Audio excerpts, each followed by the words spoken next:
bajja basava ababuli bwa kabaka mu obusanga mu Uganda consulate bulungi nange ndi bulungi ntuusa ate tuwaye tubadde tuludde okuwuliziganya mpaka olunaku lw'ebbalaza olwaliro ennaku zimwe ziri 24 ezakonka mu mwezi ogw'omunana mwaka 2026 batumiddeko mwenna abanjagala n'abatanjagala n'abandabira mu kamooli n'embitanda wansi n'enkate muziraba constituent muli bulungi mwebale kukola bwenvaawo nsooka kubuuza ku abo abagenda okunoonya ekigula magala eddiba bali mu America buli kibuga nesiza mulamusiza constituent muli bulungi mwebale kukola mwebale kubeeramu mbaagala nnyo abali mu Canada mulamusizaako buli kibuga nesiza na buli kibuga nesiza wonna wooli constituent muli bulungi mwebale kukola mbanje olunjolekedde Bugereza mulamusizaako mwenda bannayuganda abali mu Bungereza constituent muli bulungi mwebale kukola mwebale kubeeramu mwebale kwagala nsi mu buli kibuga nesiza ekikola obwakabaka bw'Obungereza nga gy'oli nkulamusiza constituent muli bulungi bwenvaawo Bungereza mbanjolekedde simazinga ba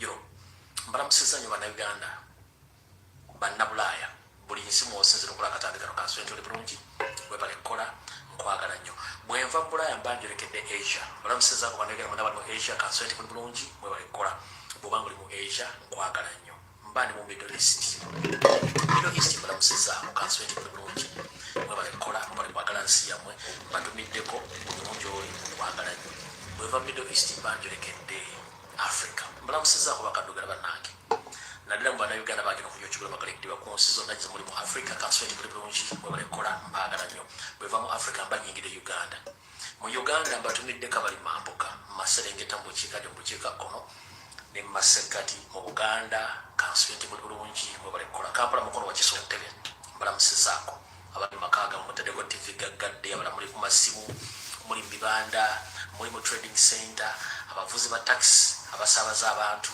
ababodaboda abali mu malwaliro mu makomera mu bitundu byonna muli nga munda babalamusizaako constituent muli bulungi mwebale kukola bwemala babuzaako bwenti ogenda kukosa muganda mutambuliza akatambi katonda kyofiirwa mukimwe bulungi obwenyi bwekita mu Uganda babujjako naye abantu bafuna engeri gye bassamu okupanya ne basobola okubanga balaba kale nasala panya ng'ondaba nkulamusizaako ku buli mutimbagano gwonna wonsanga constituent muli bulungi mwebale kukola kati ngenda kusaba olina option y'abantu 10 sharingirako abantu 9 ng'otadde mu inbox zabo ku messenger oba mu WhatsApp oba muntu mukubira essimu mugambe nti ajje then bw'omala akamu akasigaddewo nga bulijjo kateeka ku page oba account yo information bwete bwetambula nkugambye sharinga video eno olina option abantu 10 sharingirako 9 akamu akasigaddewo kateeka ku page yo omwenda osobola okukosa messenger oba WhatsApp oba omuntu okumukubira essimu tujja kuba tukola ki tutambulirawo bwe mala okusaba okutambuza akatambi kano nsaba ompitire abantu bano wammanga nsaba ompitire Nywando Yosoferi Tibahabulwa Museveni mutabani w'eddere drinking general Muhoozi Kainerugaba muto we General Sale ompitire Archbishop omupya abere ku video eno mumpitire wano Mr. Orara Otunu ajje wano Honorable Rwakana Rugunda ajje wano mumpitire n'aba NRM bonna mumpitire n'omuvubuka gwe bayita Bosnick or team oba gwe bayita Lake Bosnick or team ng'omuvubuka ono mukookolimi akookolimira mambuka ga Uganda omuvubuka oyo bamukookolimi akookolimira mambuka ga Uganda gwe bayita Lake Bosnick or team ajje wano ku video eno nina obubaka bwe bweva onjala muntangira abantu b'omunagana Uganda nina information gy'enjagala okubawa then tugende njala muntangingire ekitongole kya United Nations ekya UN kibeere katambi kano oba mujja kasala mukabaweereze then bwenvaawo ngenda kubasaba tutandika akatambi mu butongole ngenda kuyisawo security zigenda kubeera 2 ziyamba bannayuganda mwenna abalina abaana zigenda bayamba mwenna balina abaana aneefuula nampulira zibiggo onoomanya ebisigadde nze mba mbikoze n'olw'ensonga eyo njala tuyite mu bwangu tugende mu maaso ne vidiyo yatuleese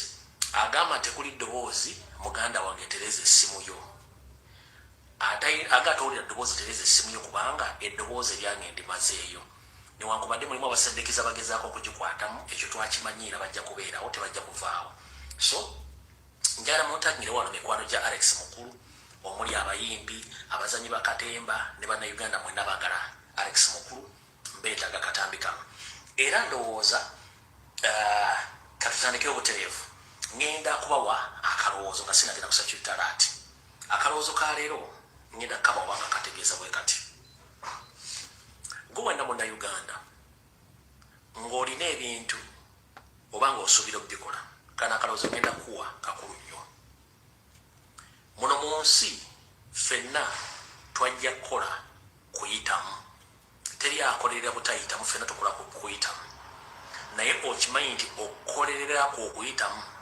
ebeerako abantu bangi nnyo abakulwanyisa oleme kutuukawo otuuse era obadde okimanyi nti ne mu kufaako tomala gafa bwotyo abantu abakuli ku lusegere oba mikwano gyo gye giviirako okufaako oba okwavuwala kati njala kuga muganda wange obanga olonda emikwano sengejja bwobanga odiringa n'abooluganda sengejja okwavuwalaako kuva ku mikwano gyo egikwetoolodde okufaako kutera nnyo okuva ku mikwano gyo oba buluganda bakwetoolodde ebisigadde byonna bitugobera bugoberezi naye ng'abantu abasinze okufuna obuzibu babufunye buva ku mikwano gyabwe kuba eŋŋanda abakola ebimikwano naye ng'ate betuwangala nabo kati ngenda kusaba mu kalowoozo ka leero gwe omuntu ng'olina ebintu byo by'okolerera ebbanga njagala kusaba muganda wange weewalenga nnyo okumala gabuulira buli muntu ebikwata ku bintu byo n'obikwata ku mulamu ogwo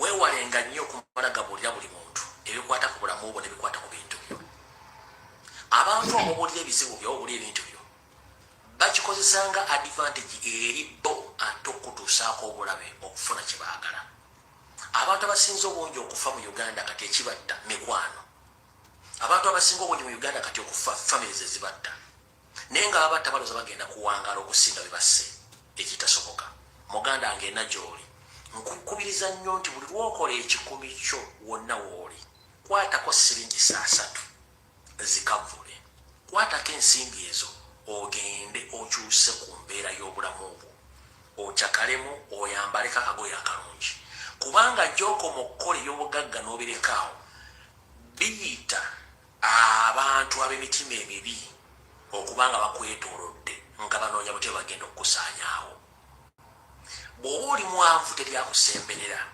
bw'oba oli mwavu teri akwogerako wabula bw'ogagga wala n'ofunamu abantu batandika okwesembereza naye ng'ekigendererwa kyabwe kyakufunamu era bw'oyavuwala nga bagenda abantu bangi nnyo gy'okoma okukuŋŋaanya eby'obugagga gy'okoma okwesembereza okufaako era gy'okoma okuba n'eby'obugagga kitegeeza ne mulumbe ng'ofudde olunaku lw'ofa bagenda kukayalira nnyo eby'obugagga byo okusinga gwe omuntu awummudde era teri agenda kukuvaliweetinga nti wafudde bagenda kuvaliweetinga nnyo ebintu byolesinolega kubanga bugudde balina okugabanira bye bataakolerera muganda nolwofuna nnusu 10 ejjako olwasatu lulye kubanga ebintu byokola ebingi byebigenda okuleeta olutalo mu famire yo ebintu byolesa ebingi bigenda okuleeta olutalo mu mikwano gyo ebintu byolesa ebingi bigenda okutta n'abaana bo abatono boba olinawo kubanga abantu bo baagala alina ate alina tebakwagala n'olw'ensonga engenda kusaba muganda nge yonna gy'oli ng'otambula oli mukukola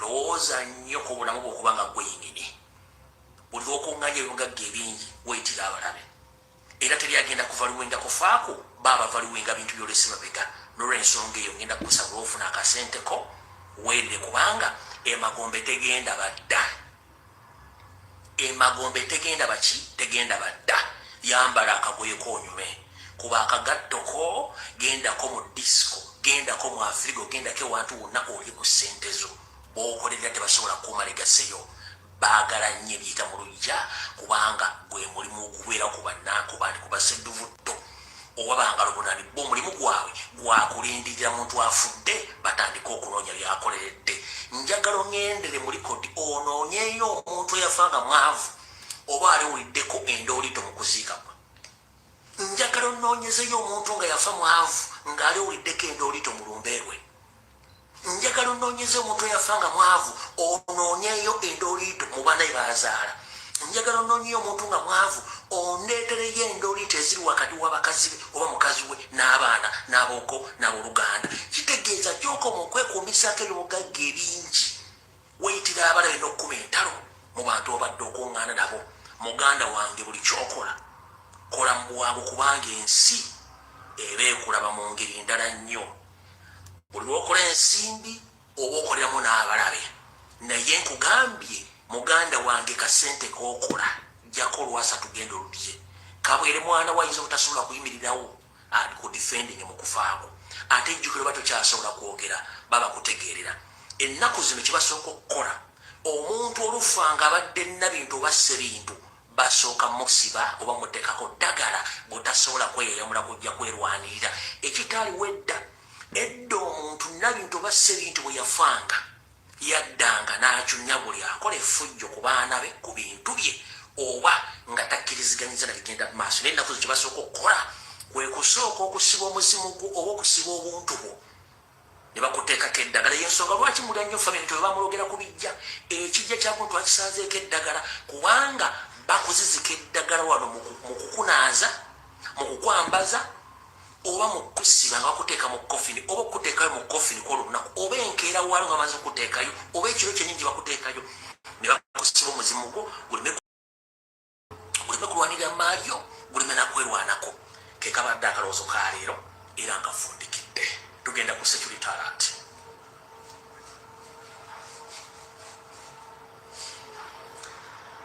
Mbalamusizzaako bannayuganda kansuleeti buli bulungi naddala balina abaana ab'obuwala n'abaana b'obulenzi. Katandikire security alert ziri bbiri zabyabulamu nga mutambuza akatambi kano. Waliwo ekitongole bakiyita UTICO. Ekitongole kino kitambulira mu Buganda. Nga kitambulira mu Buganda kiyambibwako betuyita ba VHT, ba Village Health Teams, abasawo beera ku byalo bakwasaganya ebyobulamu. Ekitongole kino kibayita UTICO kitambula mu Buganda wonna, nga kitambula n'omulamwa ogw'okusibaga abaana ab'obuwala ng'abagema endwadde ezitakyaliwo ne mu Uganda, gamba nga olukusense oba gwe tuyita mulangira. Bwe bamala okugema ebintu ebyo n'ekibi kibakola. Waliwo okutambuza obutemu obugenda mu maaso mu Uganda eri abaana abawala.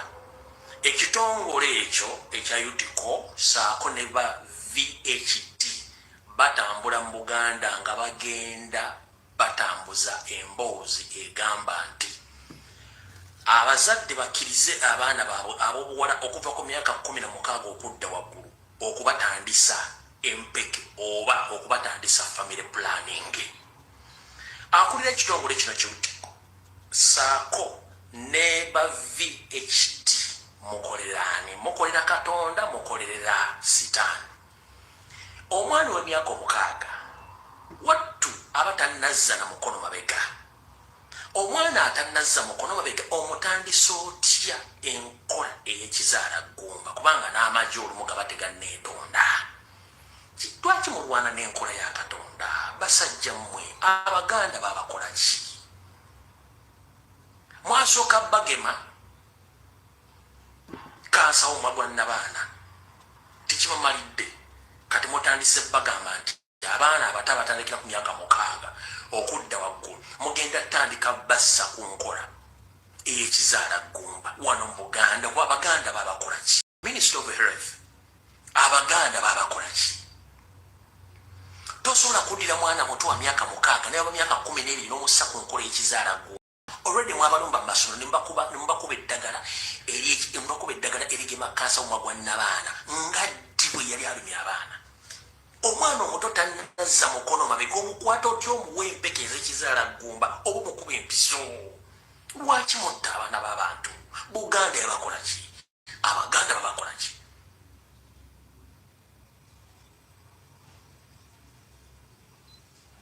Bino togenda ddulira ku TV, togenda biwulira ku radio, tulina ogenda biwulira wano okujjaku wano ate nga mbyonyina ennyiike. Ntuloliramu kawala kange wakubadde ala yakajjula singa kabaddewo ku myaka 7 kaliyonza okubadeko kalikekaza emyaka 12 ng'okakutta okakubya empiso y'ekizaala ggumba obokadde empeke ezikizaala gumba nga tekannaziza na mukono mabega future kijoba okategekedde abatamanyi kuzza mukono mabega manyi Oluganda luwanvu ate lugagga okuzza omukono mabega mukimanyinga menstruation periods omwana watuukira okuba nga agenze menstruation periods mu Luganda bakiyita okuzza mabega njagadde mbanguyizeemu abatamanyi Luganda olw'ebuziba kati system gye baleese ekikono kye bayita UTICO kitongole bakiyita UTICO nga bakolagane ba VHT mu Buganda batambula ddo ku ddo bayita ba councillors bayita ba chairman n'abagamba bali mu system y'okutegeeza abazadde kyokka jjukira eri abazadde batali informed nga ye bagenda musa mukwate officer yo mukirisa akole ekintu ekyo omwana bamukuba empiso bamuwa eddagala omwana atandika okubanga atasobola kufuna future yakuzaala mwana kati omwana atanatondeka amagi mu butonde bwe bw'ekikyala ate omutadde ku nkola ekizaala gumba nga tannazza mukono mabega omusubidde nti omwana yagenda kuzza omukono mabega ne bwana abaaguzizza agenda kuzaala kiki agenda okuzaala n'olw'ensonga eyo njagadde mutegeere gwe ekitongole kibayita UTICO ne ba VHT ku byalo mu Buganda mukomye akajanja akanyampya gula toyi alindako n'amala okugigula natuuka munatandika okutomoka nafutuka nga benzi ewedde oiro alina gwabamalako eddembe mukomye okutulugunya n'okutta bannayuganda naddala abaganda mu Buganda awo nvuddewo tugenza ku security alert eyokubiri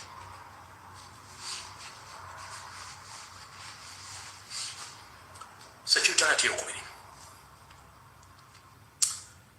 mbadde nga nzija mbagamba wano era ekitongole ekikwasaganya ebyobulamu mu ggwanga Minister of Health era kiri mu nteekateeka n'abatamanya ngamba ba gavumenti okusaasaanya obulwadde bwa mukenenya abadde bangoberera emyaka gyonna nzize nnwanagana ne Minister of Health mu kusaasaanya ebirwadde naddala kya siriimu ripooti mwagirabye nga sinze nagiwandiise ng'obulwadde mu Kampala district busituse butonyo si mu Kampala district wokka mu Buganda tebaagala bagamba kino ekintu kiteeketeeke ekyokusiiga abaganda ne bannayuganda mu Kenenya nzize ekibagambira ebbanga ddene nnyo naye nga temuwulira leero sigenda kubeera bigambo byange bigambo bya munnayuganda mulala nga ngenda gizanya vidiyo eno naye nga egenda kuzzayo gyenze mbagamba ebigambo bino nga mbategeeza nti waliwo loogi ezaateekebwateekebwa mu buli kitundu ekya Buganda nga mulimu abaana abanyarwanda nga babajje Rwanda specifically bazze kusiiga bulwadde mu Buganda na zino z'owulira zimabiito zino z'owulira best hotel ne hotel nazo zibakola zonna ziri menti kusiiga abasajja n'abakazi baganda siriimu omuwala akola mabiito alina boyfriend naye n'omusajja azze mumabiito alina omukyala ewaka oba alina ba girlfriend kati eyo entambuza y'obulwadde ku speed ekintu kino kiri menti kokkera enzingawo baganda ebyange nzize mbyogera leero njagala kuzanyira akatambi kano nga si bigambo byange wabula kakuzzeeyo kemabega gyenzize mbagamba ebigambo bino byonna gwe ttala gwe nyamba nkuggyeko nzanye akatambi kano bantu bakategere oddeko bulungi nnyo akatambi kaakano obaka bumpeere buli muzadde yenna alina omwana ng'ali mu secondary university oba primary bannange siriimu asusse mu baana b'amasomero siriimu ayitiridde mu baana b'amasomero tetumanyi kiva ku ki tetumanyi kivaawa naye curiosity egenda kutumalirawo abaana abato bebbirira ne batandika okukola ebintu ebyo mu butategeera nsonga za musaayi bebbirira ne bannaabwe oluusi abamu abazaalibwa nabo ne baba nga bagenda kufuna ki ebizibu ebyo bannange waliwo ekintu ekitambula mu baana b'amasomero abaana ba secondary ate bwe kyayitira buyitirizi bwe bamugoba fiizi nga ayite wakavubuka nga ayingira mu luumu akavubuka kasiba kebakana banooke yebakana abakyusi kebakana abakatale kebakana abaki muwalawo ng'afuna siriimu tabanuwo ng'afuna siriimu bannanga abazadde mutooke mutuule wansi mwogere n'abaana mubuulirire abaana bammwe ku siriimu mubuulirire abaana bammwe ku siriimu siriimu ayitiridde mu baana b'amasomero ate gavumenti temunoonya nti just ndi whistleblower mbagambye because I visit schools I always do have those sessions with siriimu agenda kuyitirira mu baana b'amasomero because of curiosity obwana babbirira dark spots ziri mu masomero ne bukola ebintu mububba but some of us bwebasomanga n'abaana abaalina obulwadde obwo niye babateekangako health issues omwana awasikoseero ye tumukwata bulungi ne tumanya nti abaana twala engeri twabazoletingamu naye tetwategeera nti bali babadde basiriimu naye twabitegeera leeta nti bwe baatugambisa nti balinanga health complication teyali sikoseero tebyali asima yali siriimu naye olwokuba twamanyangako nti balina health condition tetwabateekangako nnyo attention kyoboolaba naye curiosity egenda kumalawo abaana bammwe abazadde bawandiisa abaana nga oludde akimanyi omwana we azaalibwa n'akawuka naye omwana asoma nomale kati nga bwomanyi bode nomale abaana babeera curious bazanya ebintu byajjanga okwegule bakola ebintu bingi nnyo bagenda kwesiiga siri. Alright. Obudde tulina butono nnyo yasaki mbagambye nti abamadde bagobera vidiyo zange ebbanga lyonna ekintu ekyo mbadde nkyogeramu kale mwenna abazadde abali mu Buganda ne Uganda yonna, so be very careful. There is a trend which is taking place in Uganda right now. There is a rise of numbers of infected people with AIDS in Uganda, which is taking place right now. So the concerned people, you must wake up before it's too late.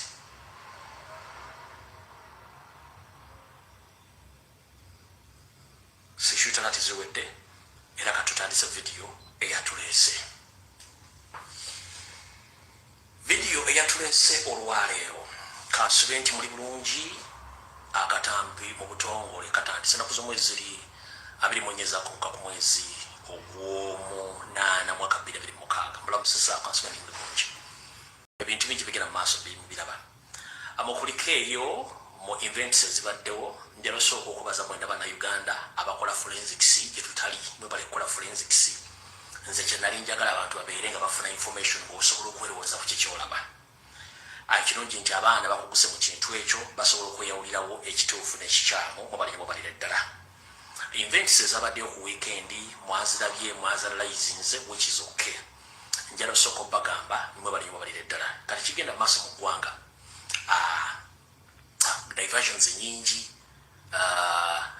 diversions nyingi stunts nyingi nnyo twade tuli awo ne batuleetera Janet wa Jumia mayoka apa kasobola ebintu babateteja ne Janet wa Jumia mwamule bulungi nnyo buli kimu akirabye ne batikira ne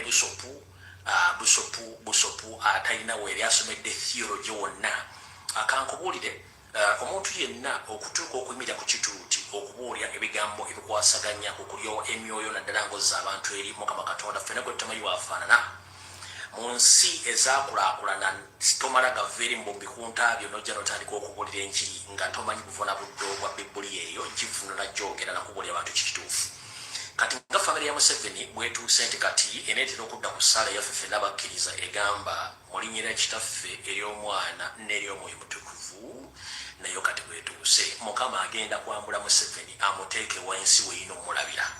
Bwe twogerera essaawa zino buli kintu bafuuse basse bintu bannabintu na buli kimu waliwo yennyini kabwejombira atufuze mpaka kutwosa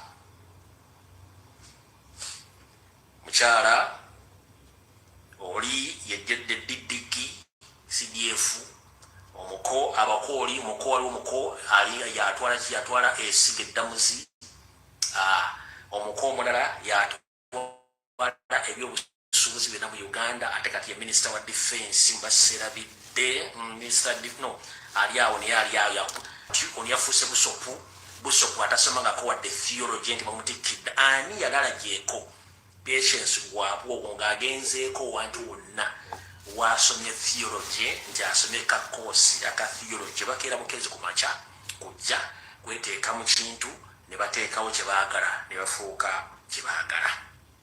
Kati busopu patience lwabwogo munnange yoga olw'okuba omufere asoose mu Africa yonna ne mu Uganda okubeera busopu omukazi atasomako theology ate era ne bakutikkira munnange yoga naye busopu nga ova mu musaayi ogutemula abantu mwannyoko kijambiya kitaawo najjolo maama wo fumu bakoddomi bo bamacete tebatamudde bantu wowe gwe kennyini olimpiso teyeesiga mu kutemula.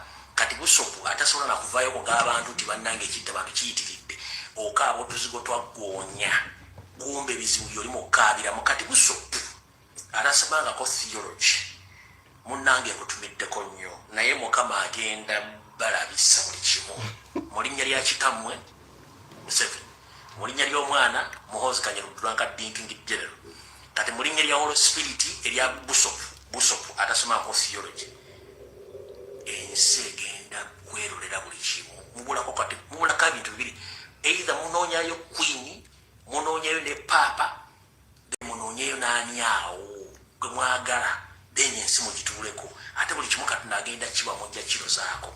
Naye nga bagamba nti ebiriwa byerabirwa abusopu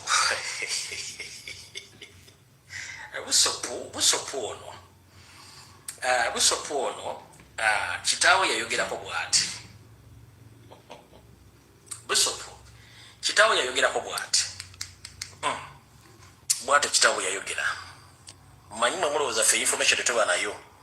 Busopu kitaawe yagamba nti Archbishopu Kayaafa ye yatta Yesu Kristo, kati twagala kumanya ogenda tuttiraani Busopu. A few moments later, because you remember Jesus was killed by bishops. So I don't listen to those groups, bishop, I don't know what. Because God gave me my head, I am mobile with it all the time. I don't follow any of those people. You remember who killed Jesus? The Archbishop. Called Kayaafa. Kayaafa is the one who killed Jesus. A few moments later.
Busopu wa Jumia tukutumiddeko.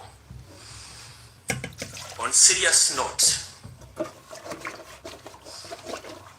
let this message go to all the Uganda Inter-Religious Council in Uganda. You should be very careful. You don't know the people you are dealing with. They are eager to do each and everything. In the history of all religions across the globe,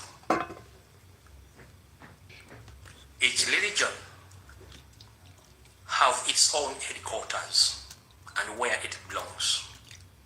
But as we speak right now, in Uganda, it is another story. The Church of Uganda, the Catholic Church of Uganda, the Orthodox, the Protestants, and other religions, please be very careful. That ceremony which took place yesterday in Maya was a good example towards the original religious branches, because all the symbols which were used during that ceremony, those symbols belong to the Catholics, to the Protestants, and other religions. But knowing or unknowingly, you witnessed each and everything which took place. That means Museveni is trying to create his own religion in Uganda, but using the same symbols and ceremonies so that he can automatically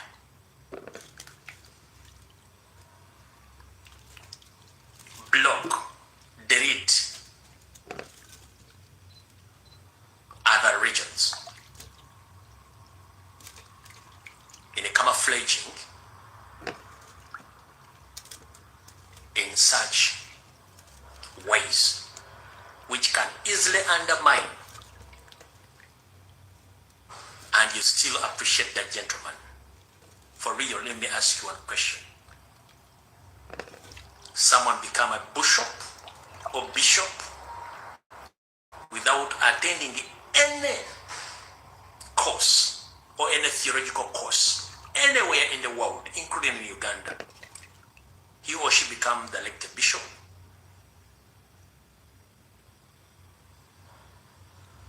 You should be very careful. Museveni is creating something else, and something which is going to go against your will. Some few months back, I came out publicly and I told the public that very soon Museveni is going to control the religious leaders, more especially the born-again churches, whereby nothing is going to be done in Uganda without the authorization of his daughter, in terms of soliciting money, in terms of policies, decision-making in born-again churches. Here we go now. Like 2 months back, I came out and I told you what is coming. So now she's a bishop. Nothing is going to be done under the born-again churches without the authorization of the new bishop. Oh, I don't know which church, because each church in Uganda, mostly the original churches, mostly Catholic, Protestant, and others, they have headquarters where belong. Where does Natasha belong? So, you should wake up before it's too late. Museveni is going to destroy all the regions in Uganda, as he had destroyed the political parties and the political system in Uganda, and as he had destroyed the country called Uganda. So be very careful. So, Busopu, Munange, Mamumanyi, Mukama Kabo, buli kimu kyonna mu budde. In fact, Katonda agenda bateekako buli kimu kyonna kye mwagala. Muyinza n'okubisaaza nomena n'essimu ya Katonda nga munyumya buli kimu agenda kikibawa. Naye kigenda okuba mu y'ebiraka mujja kitegeera. Awo nno njagadde kuyita obuyitizi, tuvuddewo tugenda ku vidiyo eyatuleese. Kati bwetuva mu nsonga ezo eza busopu, tugenda ku nsonga eyatuleese. Ensonga eyatuleese yeeruwa. Okusookera ddala, bakomredi mwenna abali ku mutimbagano balamusizzaako bwe tukola emirimu gye gimu. Olunaku lwe nasembayo okujja ku mutimbagano guno ne njogera ku nsonga ey'okuba nti tutandika okusobola entalo ezirimu omuzinzi, era ne mbagamba nti bwe tuba tulwana olutalo, bwe tuba tuluwangudde tusooke tuwumulemmukko tunoonye butya bwe tulwana olutalo. Wano mpitidde obuyitizi kubanga mbanjala mutegera akantu kano. Nga mbagamba tunoonye butya bwe tulwana entalo, bwe tuba tuluwangudde tusobola tukolamu sizifa tulidakisinga withdrawing. Nali nkitegeeza, so sinali siba kuba mu lutalo, no. nze ngaalidde mbyobufuzi nga sinnajja ku mutimbagano ne bwe nzize ku mutimbagano mmanyi butya bwe tulwana entalo zefuzi mmanyi butya bwe tutandika ne bwe tufundikira ne bwe tulumba kati nagezaako kibasomesa naye abasinga obungi muyinza okumwakifuna mu bukyamu kati kansooke nkubuulire okitegeere muganda wange oyinza okuba nga byenjogera olumbi kuyita ku mutwe nganvi naye biwa obudde ojja kubitegeera waki ebyobufuzi ebyobufuzi bwemanyi nti bakiyita politics ng'ekigambo ekiri you know what politics but there is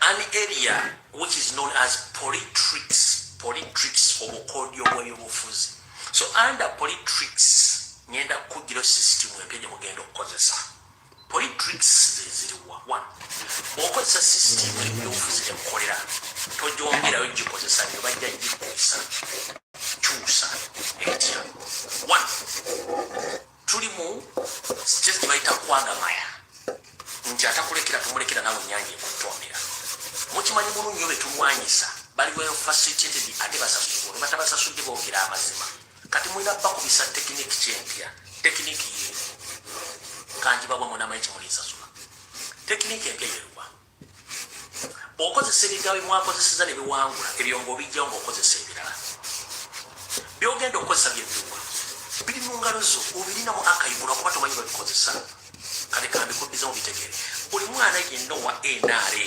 ng'ali mu middle east ng'awagira NRA ku bikolobero byakoze bannayuganda wakitadde Uganda NRA muneemuwa omulimu kubanga mukama wagamba nti Uganda.Lumbuye era buli kimu gyekiri wakitebadde Uganda kati ate mwe mulina added advantage nti you are against the regime mu ngeri entuufu nga temuwayiriza ate bo basupportinga regime ate enyigiriza abantu enyigiriza n'obuyisiraamu ate nga mu nsi ze mulimu obuyisiraamu bwemu ku buwangwa n'ennono n'eddiini ze bakkiririzaamu zitya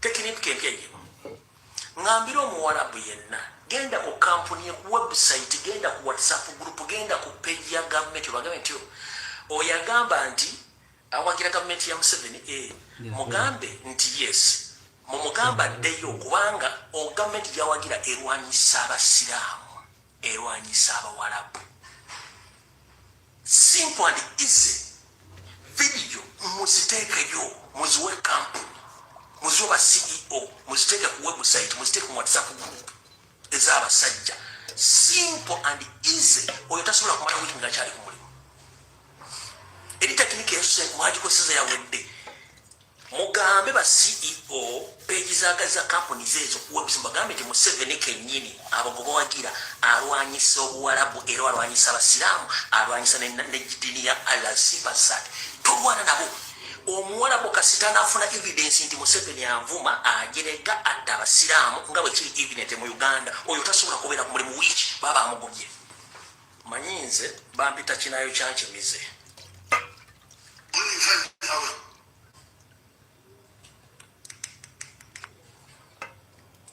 sitting Quran is wangula. When you find our children going to Dubai, what are you going to do in Dubai?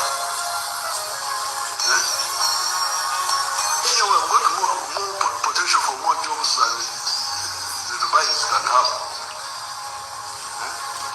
We've got everything here. Mleko mgaga wana mgenda yoko kukula ngawa mgenda. There's UN now, there's something UN is going on. There's a new one beyond. Fortunately, I've got my young people in the Middle East, including Sudan. Because some of our young people, Muslim young people, would go to some of those places and get these nonsensical ideas of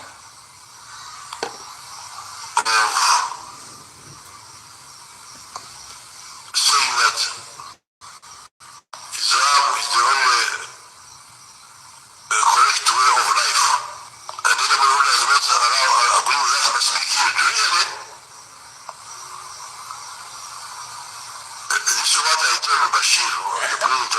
former president.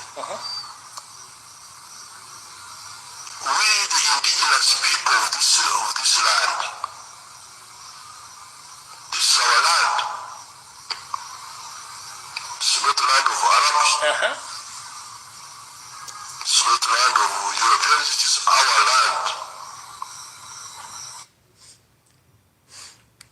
Kati boy wange ojulizi oyagala busukka kwawo olutalo mwino dulwana nga wiso tactical obujulizi obuyina nti anti tuli Middle East nti Museveni alwanyisa abasiraamu ne Uganda video gyeziri ya president nga abasiraamu koti awamba abasiraamu abatta bali makomere kiche wetaaga bujulizi kiwetaaga ogobe mbwezo kuba Middle East zidde Uganda tujifundemu totegana nabo let them go back home. Where Museveni said that Uganda is a heaven. Which heaven? Without jobs. Then some people who have helped to keep your people safe and employed,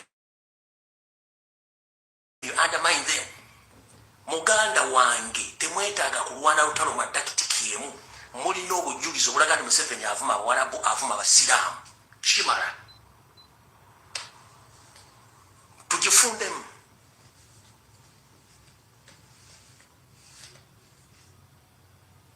Kadizo mutegere kinadde bagambi temberera ku lutalo nga mulwanisa takitikiemu buli munsi z'Abawarabu omusiraamu tayagala kumanyira ddiini ya Allah omuyisiraamu tayagala mumanyira gwe kwata bukwasi videos ziteeka ku ziwe mukama awo ziteeka ku website y'abavubuka bali mu kusindika ebinyu badde Uganda baddeyo ati walungi baddeyo kutulwana nabo kina bademba gaka tebamu batantegedde sinagana muntu kudda mu lutalo oli wa ddembe naye olina ofuna obukodyo bupya olumbi otya ogenda kweyambisa ki mulina obujulizi obumala ayagala obujulizi buno ng'oli mu Middle East nga luwa luleeta jangu omukuwe oba genda ku TikTok oba ku YouTube ogenda bufuna busindike zabika emipiira nkuongere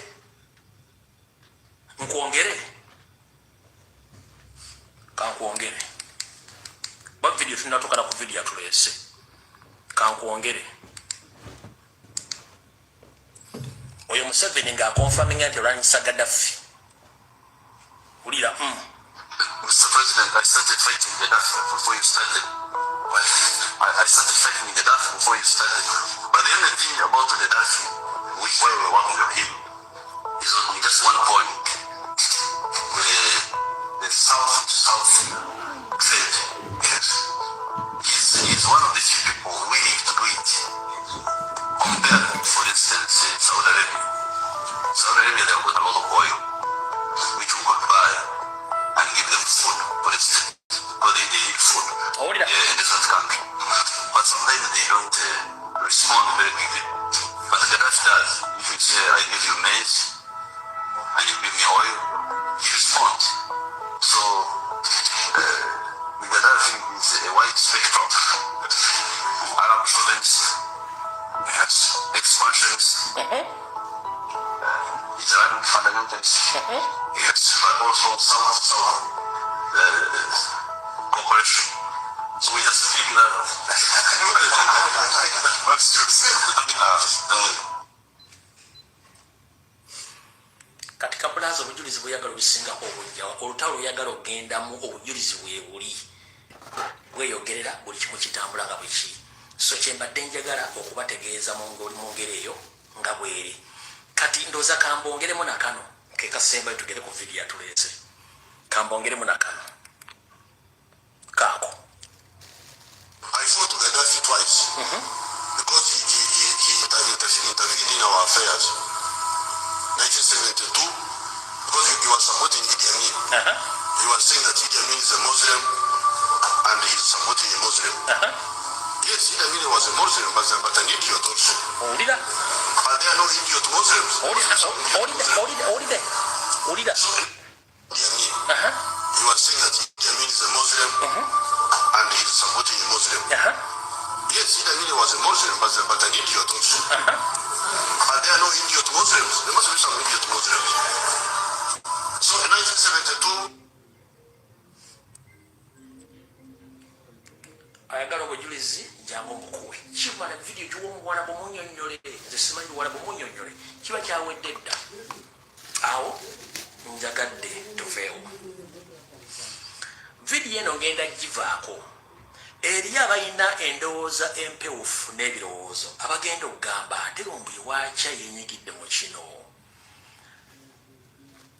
kati kankunnyonyere gw'alina endowooza empewufu muganda wange ebbanga lyonna bamumanyi nnwaniridde nnyo eddembe ly'obuntu oba nkumanyi oba sikumanyi saawula mu ddiini saawula mu ggwanga saawula mu ndowooza mbadde mulwanyirizi wa ddembe ompulira bulungi nnyo oli ajjanga gwe atali mu kasiraamu lwaki owuliriza abasiraamu jjajjange Lumbuye gyensibuka essuga eziggomba yazaala abaana 3 mu ntalo ez'amadiini ezaali zibalusewo mu biseera ebyo yakwata abaana bano 3 n'abagabanya mu Katuliki mu Protestanti ne mu Buisiraamu era kyova olaba ewaffe tulina Abaprotestanti Abakatuliki Abaisiraamu n'Abaseveniside kati ddiini zonna nziyitamu nzimanyi kubanga ewaffe gyeziri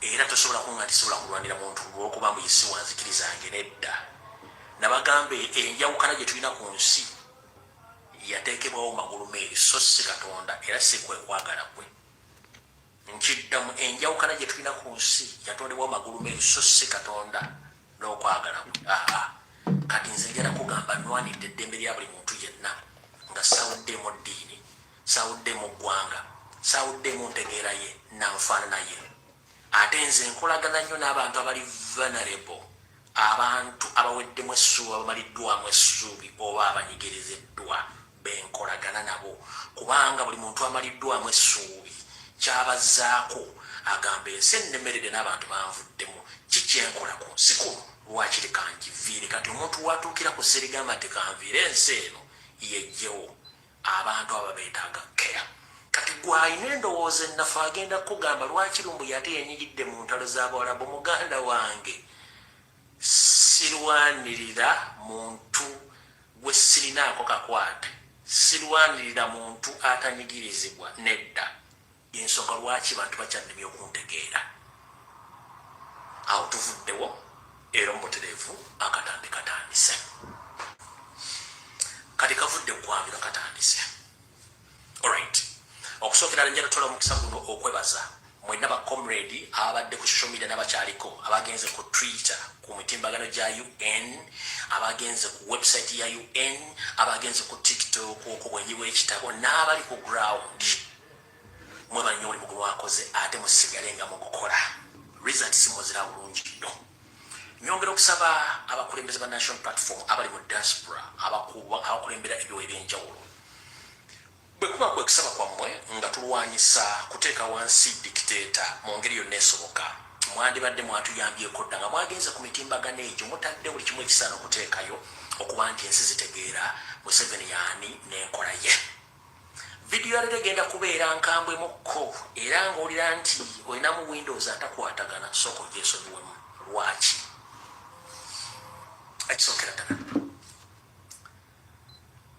bwe nakoze vidiyo eyo yagenze viral yatambudde era yakyankalanyiza Nyandiyoso Ferry ne ttiimu ye baade bamanyi nti bayise kaweevu teri agenda bategeera naye abantu babategedde olwayinziza okuddamu okuteeka omunnyo mu kiwundu nkinyikize nzize okuteeka omunnyo mu kiwundu nkinyikize ensi etegeere lwaki kansooke nkunnyonnyole ate ategedde n'oyo alina okubuusabuusa sirwanyisa olala otunyu ng'omuntu sirwanyisa olala otunyu ng'omuntu no lwanyisa ekigendererwa kye baamukozesezza okukola I'm not fighting olala otunyu as a person no I'm fighting with his ideology and his hidden mission. Which mission, it's not known 100%, but we are trying to give you at least 70% of the hidden mission. 1. Museveni had claimed power almost for 4 decades right now. but he had been committing crimes against humanity in Uganda. And he had been using lobbyists across the globe on the taxpayers' money to block all the files, all criminal files which were set on him in International Criminal Court, International Criminal Court of Justice, African Court of Justice, even in Uganda. He had been using people to clean his name on all levels across the globe. Right now, as we speak, Museveni knows exactly that the world knows he's the person behind all the atrocities across East and Central Africa. In the previous elections, which took place on 15th of January 2026, the European Unions and Americans clearly came out, they stated that that was an election. It wasn't an election, it was a military operation. Am I clear? Yes. Now here we go.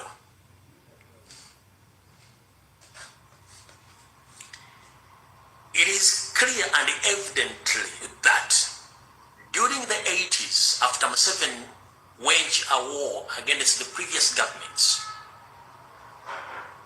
he won that war in 1986.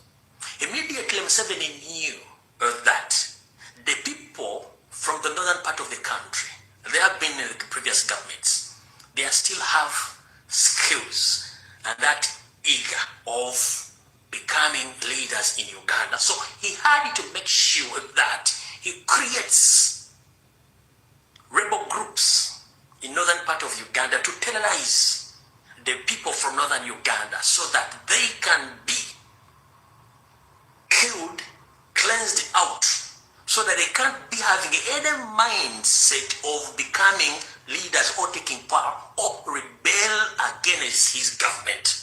That's why he created Joseph Kony himself. Fun enough, Museveni did it without knowing that the public will get to know the information. You understand? With the proper evidence, Olala Otuno, Nobody Mao, clearly they testified that Museveni was behind all the crimes against humanity in northern Uganda during the Kony War. And you have the videos, which I'm going to play here right now. So there is no reason as to why the person who publicly came out to condemn the crimes against humanity against Museveni, the same person Museveni is using to go and stand as the president of UN so that he can help him to block all files, all criminal files against Museveni. Olala Otuno is not there because he needs that job. He was sent by Museveni to block all the criminal files against Museveni, which Olala Otuno knows exactly what Museveni did to his people. So publicly, when I came out to expose Olala and Museveni, I wasn't attacking Olala Otuno as a person, no. I was attacking Museveni's hidden mission within Olala Otuno. Because Olala Otuno betrayed his own people. What pains me most is Olala Otuno publicly confessed that Museveni killed northerners.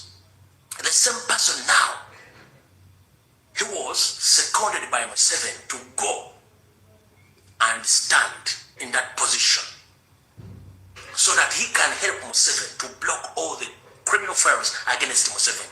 That is what I'm against. Not Olala as a person, no. Because I know how Museveni operates. Fun enough, ask yourself, among all individuals in Uganda who are well qualified, why did he pick Olala Otuno, who is coming from northern part of the country? He would have picked anyone else from any other part of the country. Why? Because under Museveni's system of divide and rule, he knows that if he picks Olala Otuno, who has information against him, after convince him that is going to be backed Olalo Tun will clear Museveni's name and publicly can say that during that time when he confessed, I think I was biased about Museveni's political future. And the truth is, I'm very sorry about the statements which I made.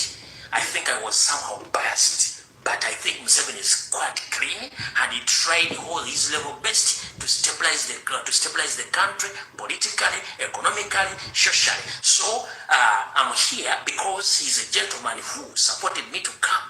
If he didn't want to stabilize the country, he would not have seconded me. This is my thought, according to how Museveni operates. So he picked Olalo Tun because he's one of those people. So he had to pick one of those people to stand, not from someone from any other of the country. No, he picked someone from you or from those tribes or from those areas, so that he can convince you to defend him as he does it in Uganda. He picked some Baganda, all those so-called Baganda Manya, to defend him against the real Baganda. So now he had picked Olalo too to defend Museveni against his crimes against humanity, because he's coming from northern part of Uganda. So when the UN gets to know that this person comes from northern Uganda and is defending Museveni, this symbolizes Museveni is clean enough. And people just blackmailing him. No, that is Museveni's tricks, system of divide and rule. So Mr. Olalo Tun, I'm not attacking you as an individual, no. Because you betrayed your own people, who previously came out, you confirmed to the world that Museveni was the person behind the massacre of people from northern Uganda. There is a certain video which is circulating on social media. I think this gentleman called Lake Bosnick Oti was sent by Salim Saleh or Museveni himself to attack me, and as well to attack His Excellency of Kyagulanyi Ssentamu on what I said on my last podcast. But as you know, me, I don't fight my fellow Ugandans. I just give the right information and I expose some individuals. So Mr. Bosnick Oti, with due respect, you were a very young and energetic man. The video which you recorded, I received it and I reposted it on my social media platforms, on TikTok and on Facebook. But when I was addressing Mr. Olalo too, I told him that he betrayed the people of northern Uganda by accepting Museveni's offer, when he's the same person who publicly came out to confess that Museveni is the one who killed or massacred the people of northern Uganda. So that was my statement, and the statement is very clear. So for you publicly came out to warn me, the word is warning, because you were warning me and His Excellency of Kyagulanyi Ssentamu. But unfortunately,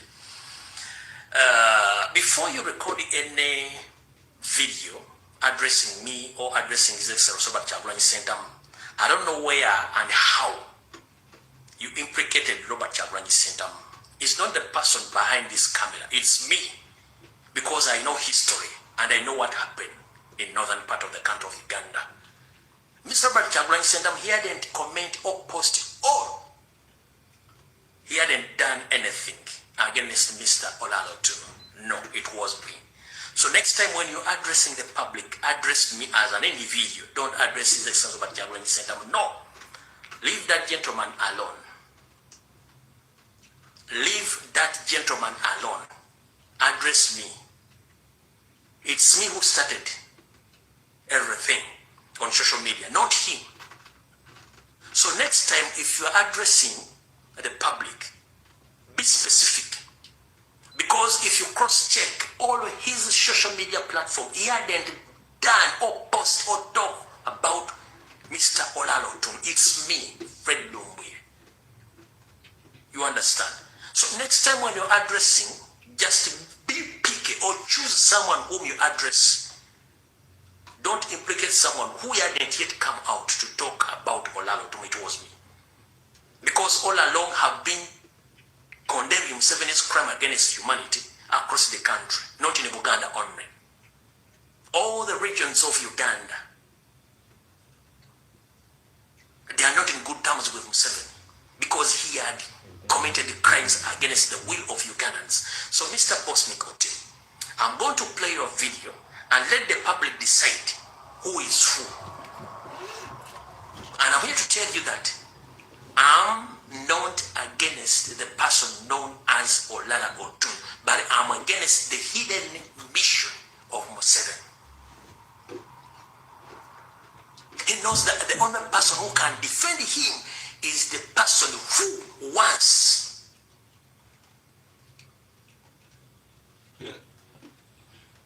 confirmed that Museveni was the person behind the Kony.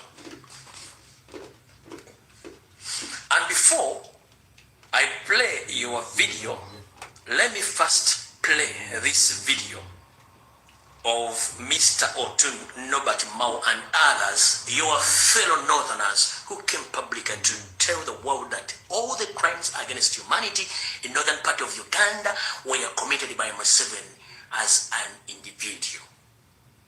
Here is the video again.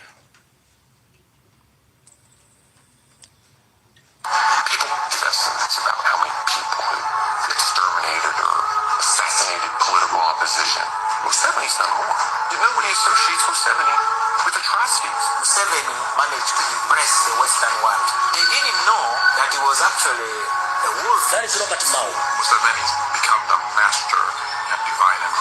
He knows how to set one ethnic group against the other to his own advantage and for his benefit. Museveni's army was moving from village to village. If they were not burning houses, then they're shooting people down. If they're not shooting people down, they're destroying crops. Government soldiers would actually perpetrate these atrocities and then make it appear as if the LRA had committed those crimes. And rape is being used as a weapon of war. A lot of women who are being raped cannot tell their story because nobody is going to believe them.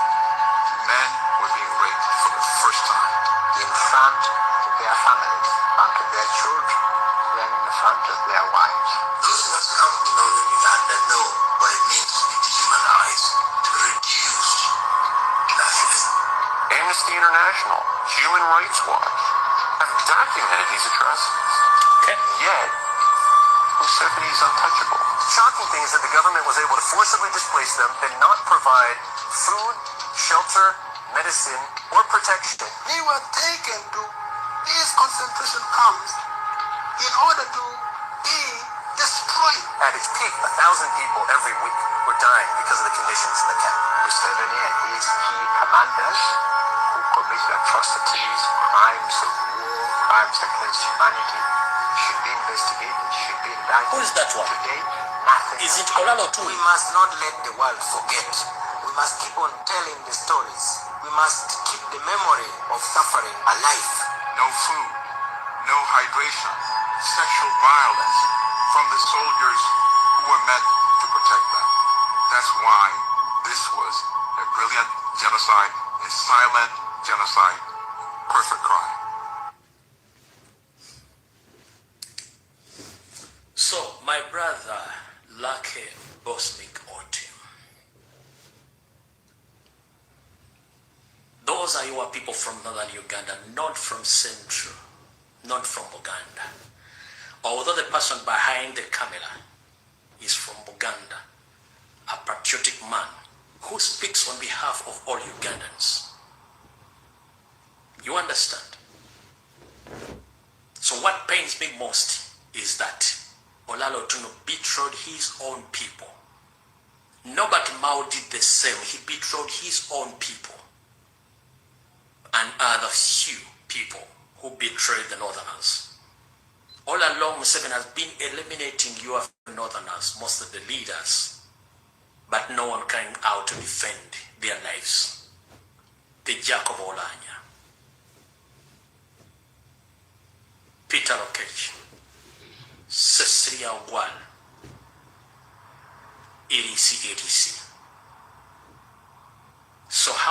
you defend Museveni. You can't even ask yourself as to why the Balalo from Rwanda have occupied the northern part of Uganda with the help of Genocide Museveni, the young brother of Museveni. And many people from northern Uganda are starving, are being killed. Others have left the country to South Sudan, which South Sudan also is under conflicts. So you got the guts of coming publicly to condemn me without even giving the evidence of what I said, which was against the will of people of northern Uganda. Let me ask you one simple question. At this particular moment, can you please mention any individual from northern part of Uganda or the western line who can come public and defend his own people on social media, even on TV? Who is that figure right now in Uganda who can come out publicly and defend those people in northern Uganda? The Balalo have taken over the northern part of the country. I don't know whether you came drunk at something. I don't know what happened to you. A young man like you, who is jobless right now, you have nothing in your life. Instead of standing on behalf of your own people to defend them against their will, you just attack an innocent person. Let me play your video so that the public gets to know exactly what I'm saying. So, the video which I'm about to play is from a gentleman known as Latte Bosmic Otil. He says that he's an artist from northern part of Uganda, but I'm not sure because I haven't yet heard any kind of his tune. But many people, they can nickname themselves, or they can call themselves whatever they have, or whatever they have. But this was his message. Bobby Wine and Lumbuye. Bobby Wine and Lumbuye. Please stay away from our own ambassador, Dr. Olara Otono. Lumbuye and Bobby Wine. Lumbuye and Bobby Wine, stay warm. Stay warm. That local politics of yours that you want to apply on Olara Otono, an intellectual who is representing Uganda at the highest level. Lumbuye and friends and followers, Mr. Bobby Wine and Lumbuye, please, may you live Olara's way. Keep on your lane. Don't cross to another lane of Dr. Ambassador Olara Otono. Lumbuye and Bobby Wine, tomorrow I will handle you. If you think that you are the only people who are being followed on social media, then wait for a Bosnic original tomorrow. I will lecture you. I will lecture you properly. Please stay away from Olara Otono. Leave Olara Otono alone. Let Mr. Olara, the ambassador, let him represent his people of Africa, his people of the world. Please, Lumbuye and Bobby Wine, may you guys stay away from Olara's lane. Let Olara represent his people of Uganda. Uganda to the world through Dr.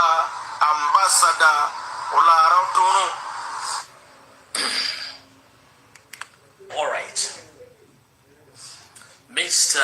Lucky Bosnick team, I received your message and I've played here on my podcast today.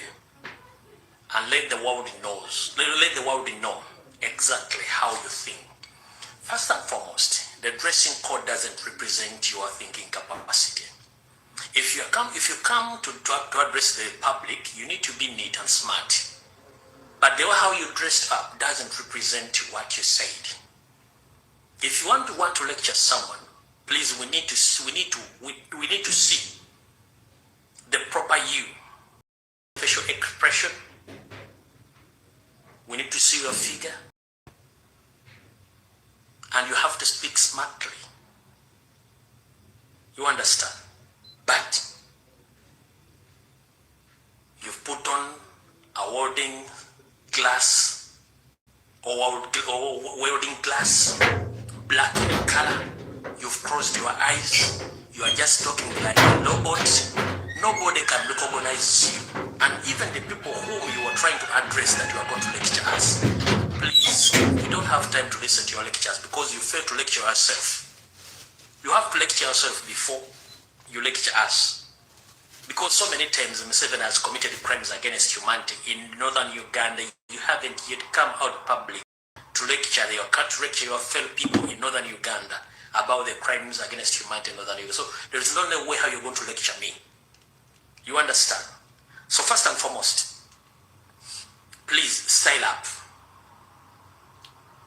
I've just informed you that I'm not against a person known as Olara Otun. I'm against the Museveni's hidden mission of blocking all his crimes against humanity in Uganda. That is Museveni's #1 priority. Ask yourself, Mr. Lucky Bosnick or team, why is it that Museveni, he had spent billions or millions of dollars in promoting Olara Otun? And even because he doesn't trust him, he went on to add on some influential Museveni's agents to escort Olara Otun all over the world in the lobby. You think Olara Otun is safe? He's not safe. Museveni doesn't forgive and he doesn't forget. The video which I've just played, which shows Olara Otun, Nobati Mao and other people from northern Uganda confirming Museveni's crimes against humanity. Do you think Museveni is asleep? Museveni is watching. He knows how to play his cards against the traitors. Olara Otun, as we speak right now, he's a traitor. He betrayed you. But so you want to lecture me? Museveni doesn't forgive and doesn't forget. You know the people behind Olara Otun right now who are escorting him all over the world. There is a gentleman called Kahana Rugunda. He's a Munyarwanda, but he put out to be a Muchiga. You know his mission. You know why he's not right now in the cabinet. He's doing calendar style.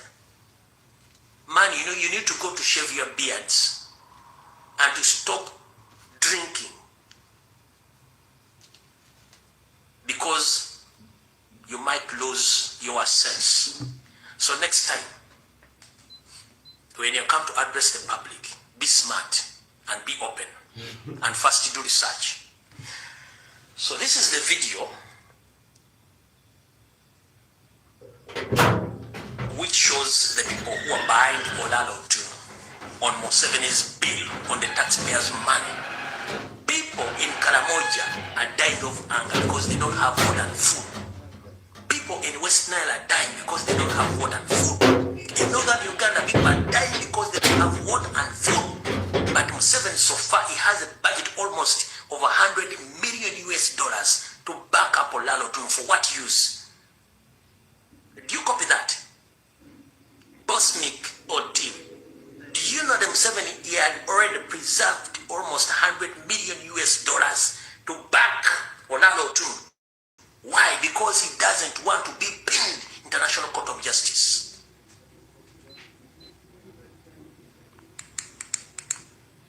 These are the people behind him.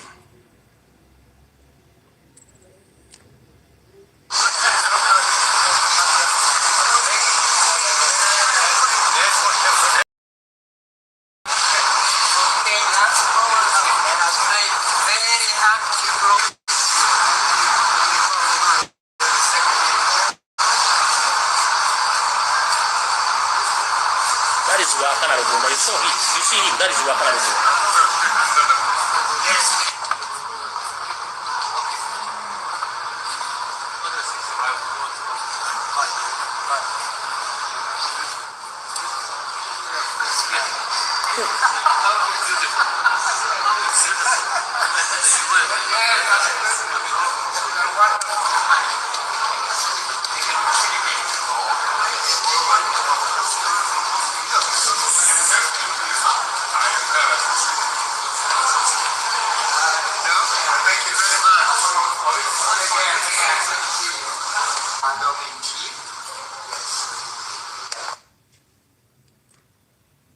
So, like a boss meet your team. In your thinking capacity, does Mr. Olaroton has the capacity of funding his trips and his campaign all over the globe? Are you for real? Do you think Olaroton has the capacity of funding his campaign and funding his lobbying team? You think he has that money? He had been in northern Uganda, living in a miserable life. Why is it right now, when Museveni knows that he's about to leave and his family is going to face the charges? So you are seated somewhere in the tree, yapping, after smoking ganja, after taking 5 beers, after taking 5 bottles of beer, and Salim Saleh ordered to come and yap. Man, you are joking with wrong people.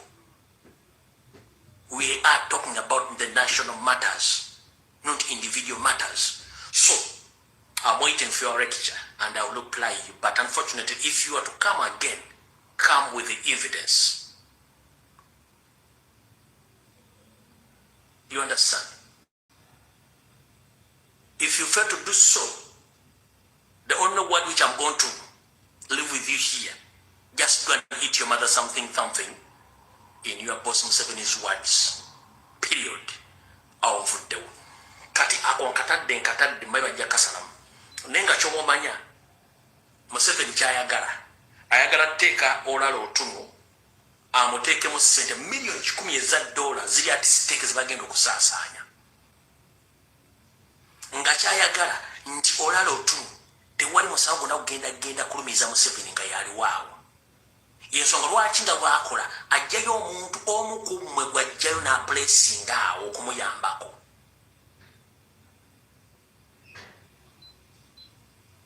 Okitegeera kati kyagala okusala kye sijja kukkiriza. Bamaze otutta batuwamba yaakola ebibye. Mr. Olaroton, this message goes direct to you.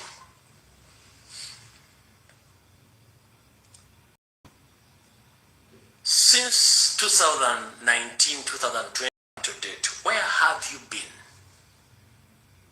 Of all political turbulences which have been taking place in Uganda, where have you been? People have been killed, kidnapped, elections have been rigged. Now political opponents are leaving the country in fear. You have been quite all along. So right now, the same guy who had committed the crimes against the will of Ugandans is the same guy who had sent you and lobbying for you to become the UN Secretary General. Who is fooling who?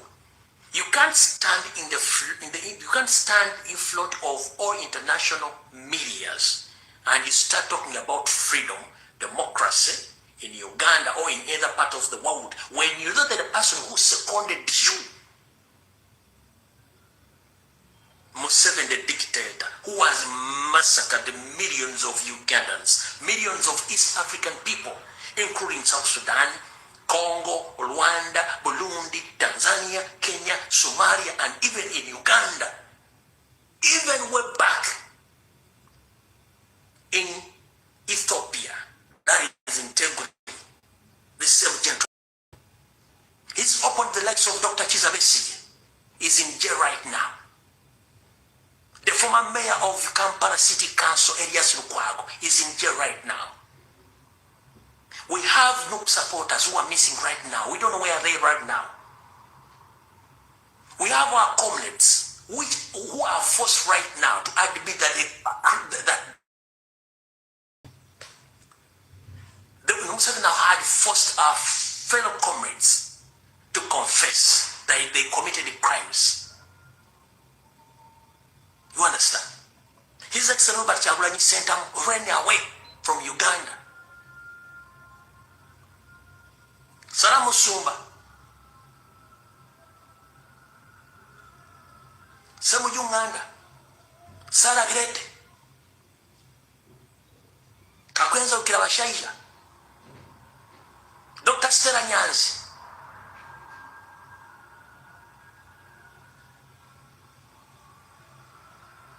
The list keeps on going. Why?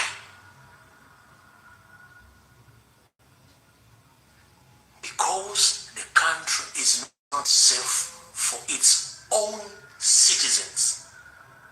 But for you, you went to defend who known worldwide that he's a criminal.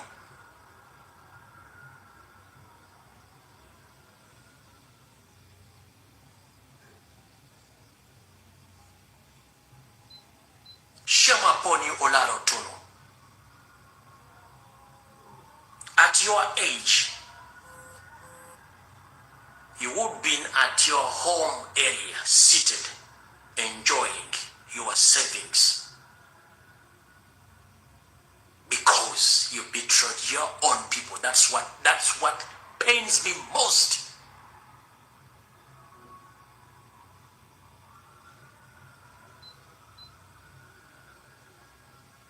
You've been in Uganda hiding quiet and committing crimes, but the same person now you are coming out to defend Museveni.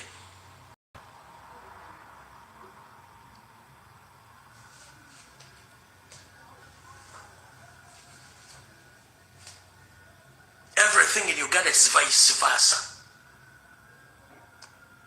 So, Mr. Olarotun, whenever you are, please, I advise you to resign and withdraw your candidate from that race. If you are man enough, withdraw your candidature from that race, because the previous records doesn't represent records which you are trying to set up. No. Lalo Tunu of 80s and 90s is not the Olaro Tunu of 2000s. No. These are two different people. The original Olaro Tunu last existed in 90s. Now the fake Olaro Tunu which Museveni is using to defending the crimes with himself.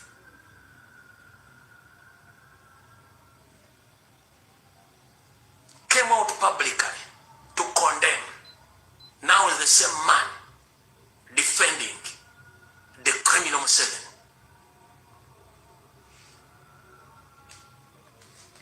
So ngenda kusaba kulebeze mu ndaba national platform buli level video mujja muginsemu mu inbox mugisindike mugiwe abasajja bonna mu inbox zaabwe abasalawo omusajja oyo aveeyo alye ebigambo byo bino nti si yabyogera. Let Olaro Tunu come out publicly and deny that he wasn't the person behind these videos of confessing that Museveni killed, massacred the people from northern Uganda. Let him publicly come out and deny that he wasn't the one. We can't trust you because you keep changing like a million. The original Olaro Tunu last existed in 1990s, not now. If we are fighting for freedom, if we are fighting for truth and justice, We must condemn Olaro Otuno's candidature.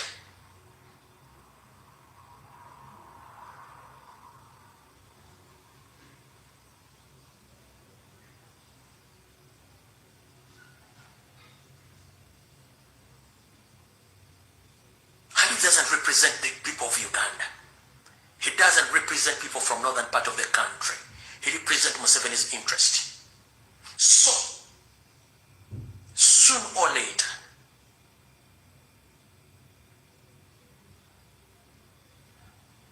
Museveni will eliminate you. Like he did it to so many people from the northern part of the country. You think he loves you? He doesn't. Out of the war. Consulate video njogedde bulungi nnyo, njadressinze bulungi nnyo, buli muntu ajja tegeera, abategedde munansonyiwa, njagadde obubaka buno bubatere mu nnimi zebaagala zibategeera, kubanga bibuza mu Oluganda tebalumanyi. Njagadde bubatere mu Luzungu olwo, balutegeere bulungi nnyo, si kwebuzaabuza mu tebakimanyi. Njagadde bubatere mu Bulungi bategeere. Era buli mukulembeze wa national platform okulevo yona mu international community mu posting videos okujongana mu watu lya Mungu. Okujongana mu watu lya Mungu ne bate mu watu lya Mungu. Yesawa Olaro Otuno representing abana Uganda ali presenting Museveni okubulookinga emisango yiyo na. Ne bade bagenda mukuba bagenda kuluma Museveni militarily. UN mara kutunga UN batesaze kutegeza basobola mulumba muli omukalula amaaso. UN yesalawo kati tulumbe bwo tumukole kino kati Museveni bw'abanga atadde Olaro Otuno nafuka president kitegeza tulina kitugenda mukola kitegeza tulwanira bwerere kitegeza tulina kitukola bw'abanga ayina akakazi n'obuntuntu obadde butambula across the globe nga kana kazi Kamalijani Black akabadde kamukoledde fojjala emyaka gyonna kati bwe kwegattako nga n'otano Olaro Otuno ye president wa UN mugenda kukola ki?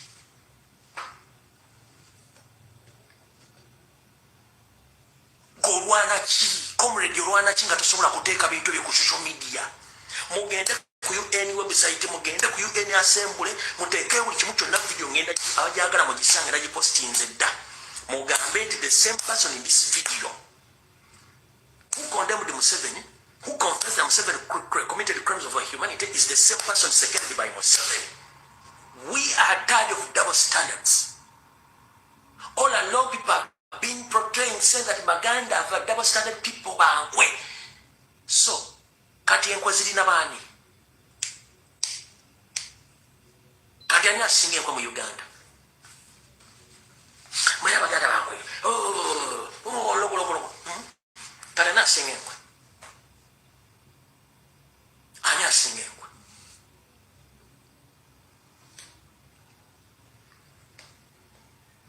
So kati awo tuvuddewo bulungi nnyo.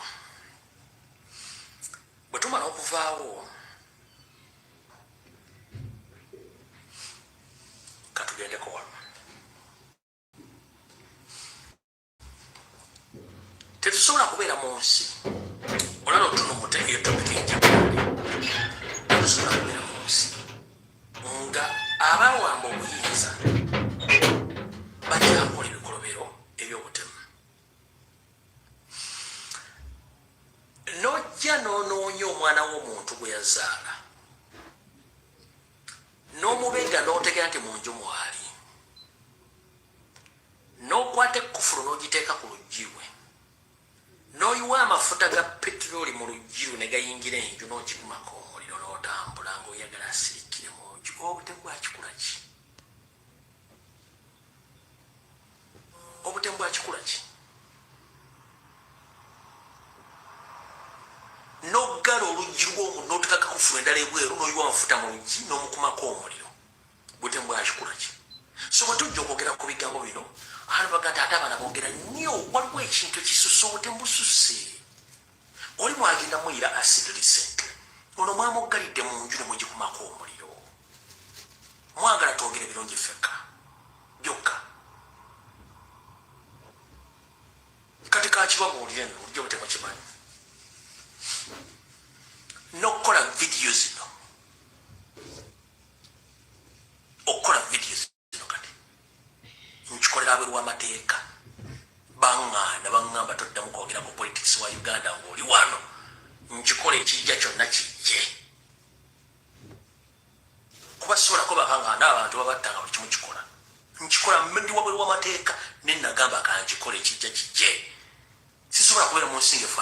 kinfa ekyo mbale temukimanyi kati nkibagambe namumanyi ku video kuba bajja kiwulira bantuukire bagavumenti bangamba togeza noddamu neyogera ebyobufuzi ng'oli wano kati nkikola bumenyi bw'amateeka naye ate ngenda kikola ekijja kijje kuba nina obulumi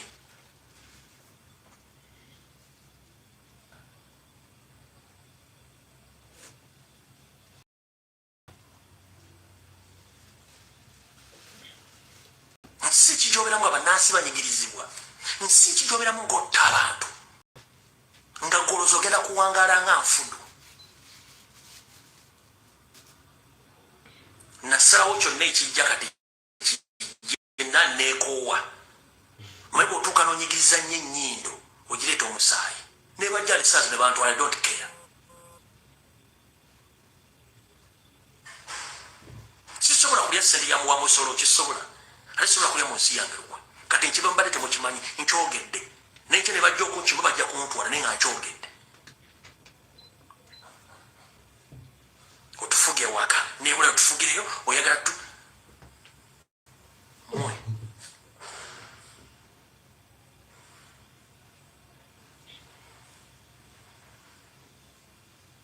nakino mmenya mateeka nabagaba kimpandiikire muwandiike bagano kimpandiikira kubana bakimanyi kumenya mateeka kati Museveni busungu bwenkulinako n'abantu mwagala ntandikako nga nakusala byayi oba kussa na wano wendi kati kankikole kijja kijje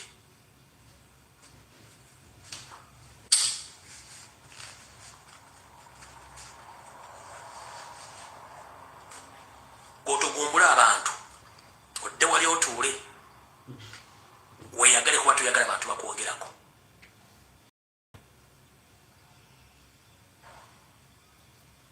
koza kinabaga buli alina ensonga yonna esobola okunzija nagikole nga nkimanyi nakyensirikidde nakisirikira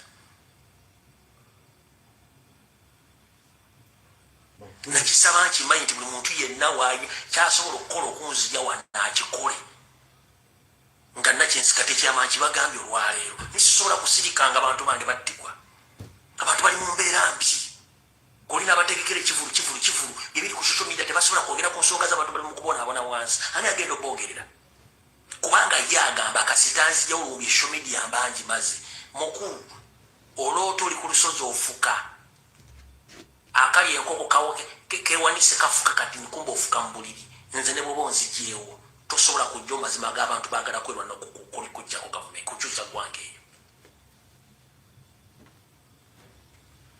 era wenda bakomedian sinikira ebinyonyi singa mpita mu simu nenkukwata ku ggwe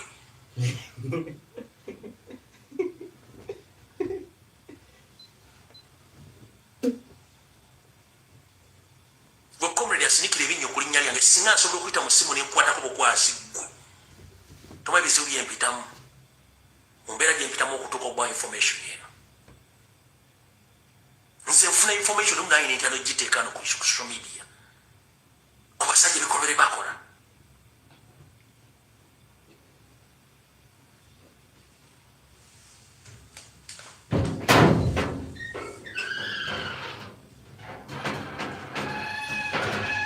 injustices ziringa injustices mujja nosende ennyumba y'omuntu nosende ebijja by'omuntu nobaserera omuntu ku akawunti nodda omuntu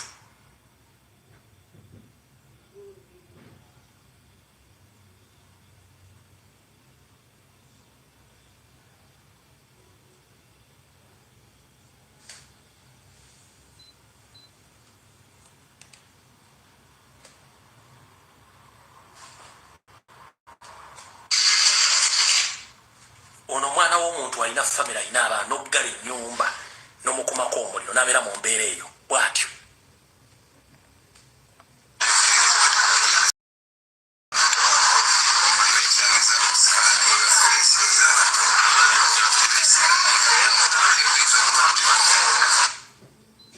oyo lwamuggalira mu nju bakikumako omuliro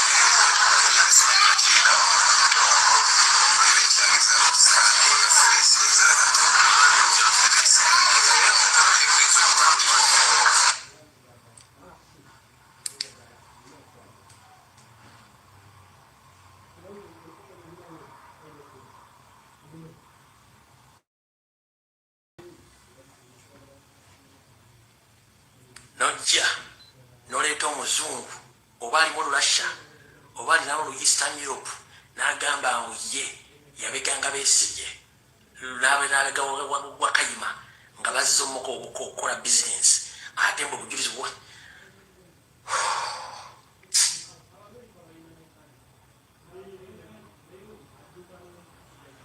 tewali kintu kinkuzizza mu birowoozo n'okunyiiza ng'ekintu kyendabye ku mugenzi Alex mukulu.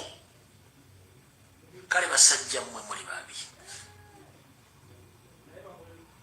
Nsiiba mbagamba wano Abaganda yonna gye muli ne bannayuganda. Museveni teyajja kukulaakulanya ggwanga eryo. Yajja ddisaanyawo na bwegaggawaza. Ne mbagamba Abaganda abalina emmaali mwegendereze. Mission ya Museveni yakubaavuwaza na kubaswaza. Nze njagala okubuuliza abe mu kibi n'ettiimu yammwe abawamba omulambo gwa Alex mukulu. Alex mukulu amanyi nti bamukubira emizinga. Alex mukulu amanyi nti bamuziika mu kitiibwa kyemwaprotectinga kyemwalaga nti bamuziise mu kitiibwa. Ng'amaka ge mwawangalidde obulamu bwe bwonna gagenda kutundibwa ku nnyondo. Ky'obola banjagala nnyo Abayisiraamu. Tebasobola kuziika muntu nga tebategedde ebbanja kiririwo.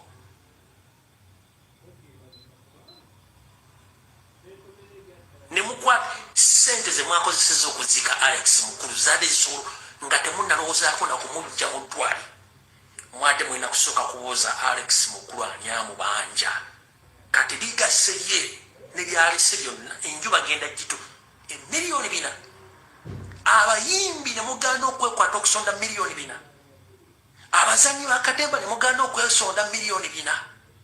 Bannabyabufuzi mwene mukola bukati mu West Funeral nga mule ayina ebbanja lyabokadde 4 nga baagala kutunda nnyumba ye kati mmwedde mujje amasasi ge mwakubye emizinga ne State Funeral eye making Alex mukulu okubanga musanyufu gyalimbwa mmwe.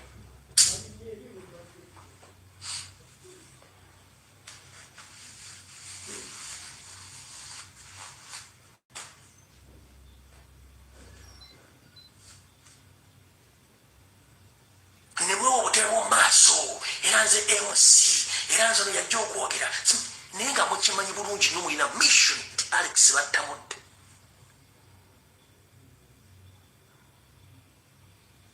Tewaneetadde ennaku 7 amaka ge bagenda gatunda ku nnyondo. Baliddamu ne basonge wanti nti yali ennyumba ya Alex mukulu baddamu ne basongawo. Amanyiiko nti bamukwirako emizinga.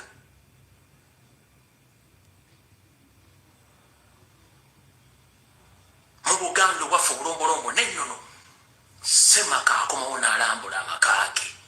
Toyinza kumanya ayinza okuddira mu njuki, ayinza okuddira mu mmese, ayinza okuddira mu yaayu, ayinza okuddira mu kinyonyi, ayinza okuddira mu kintu kyonna okulambula amaka ge.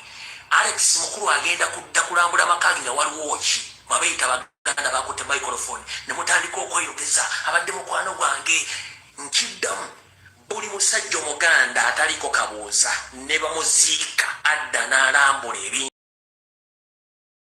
Mukulu agenda kudda bala basenze ennyumba nga bagitudde agenda kulambula ki? Hanyuma buli Baganda mumanyi nnyo. Buli Semaka yenna buli Muganda adda n'alambula abantu be n'amaka ge agalambula. Agenda kulambula ki?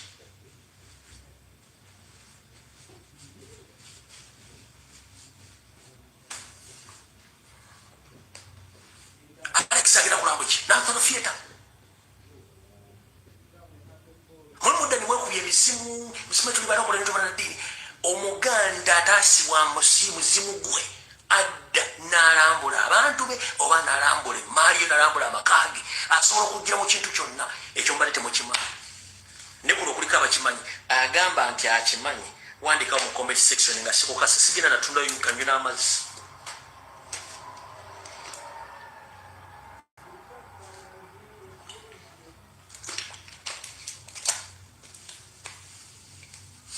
Era atera nnyo okubonekera mu bifo yabeeranga we yawangaalira awo. Oba tawangalidde mu ntebe yalongalamirizo oba we yatuulanga oba we yawummulizanga ebirowoozo. Waatera okujja n'atuula atakimanyi omanyi abantu abasinga obungi muri babanyunguza temanyi buwangwa nanno amanyi byenjogera teeka mu comment section. Alex mukulu agenda kudda kulambulawa kutuulawa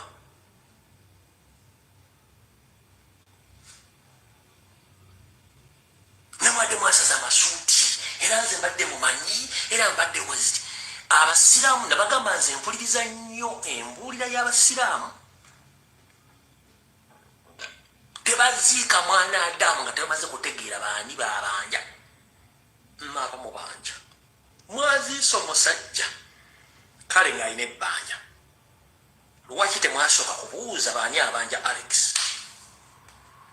ligase buli muntu yani wegega amakaage olaba wano wakyaliwo ennyumba ya mama wa Yesu Bikira Maria eri Efesasi.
Banange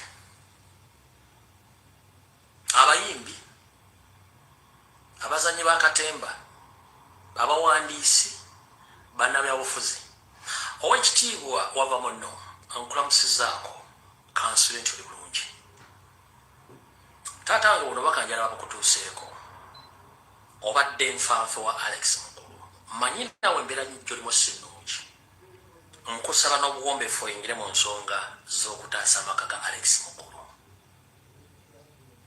owekitiibwa Gordon wava muno buno bakansaba bukutuuseeko taata nkusaba oyingire mu nsonga za mukwano gwo Alex mukulu nkusaba n'obuwombeefu ne naawe nkujjukiza eyeetali mu kutwala n'okwagala okubba ebintu bya Alex mukulu oba oli mukyala oba toli mukyala oba oli wa Luganda oba oli ki kabakadde kokka byokola bajja bikola ewuwo ate mu nkola esukka ku gy'obikolamu. Yes, tukkiriza ebbanja liyinza okuba lyabaddewo ne si mu bwangu buno tennawera na wiiki nga mwagala kutwala amaka ga musajja singa tugamba nti ekirumbe wamuse lwavudde ku kwagala kutwala amaka ge bwemuloza mwamuziise eri Alex mwamuziise Alex mwali mu maka ago muloza mwamuziise eri Alex bwe bati basiima muzimu gwe Alex omuntu yenna Omuganda wabadde awangaalira bwe baba addiramu mu kintu kyonna kyaba yeetaaza okuddiramu bwe twebuuza lwaki oyinza okuwira nga gwe enswere kugobera buli kasera noba nga oli mu kifo kituufu kiyonjo nnyo wabeerawo enswere ekwetoola wabeerawo njiki ekwetooloola oyinza okusenga omuyayi ne gukusimba amaaso n'ogusimba amaaso ne gutuna n'ogutambula n'okugenda nga n'ennyumba erikirya nnyo naye nga mulimu emmese ejja ne batunako n'egenda oba ekinyonyi ekijja ne kyesimba mu lujjalo maana ekidda agula okubba naye nga kikolabula bwe kinga kikulaba kumuyinza okuza Alex mwamuziise gye mwamuziisi yes mwamutaddeyo ne waali awo mu nnyumba ye abalaba ate buli omwamulaba bulungi nnyo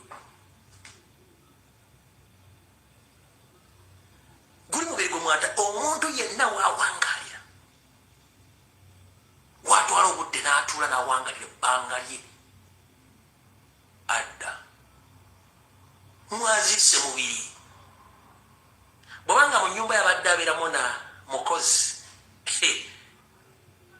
kyonna kye mwakoze kijja kwejjayo okujjako nga mwamugemye nga mwamusibye omuzimu n'ekitali ekyomu nnyumba waali era abalaba era Alex gwe mbadde ndaba n'embeera ze z'obuntu no problem ne buli abalojjamba ekikolwa ekyo okwagala okusanya amakaago eruwo kijja kubeera mirundi 3 okusuka ku Alex so okubiriza omulanga bannabyayitone abayimbi bannakatemba bannabyabusozi miliyoni bina sente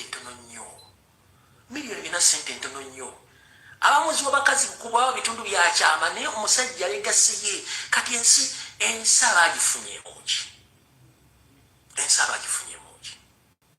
oba kikyagikoledde kimumusasulddemu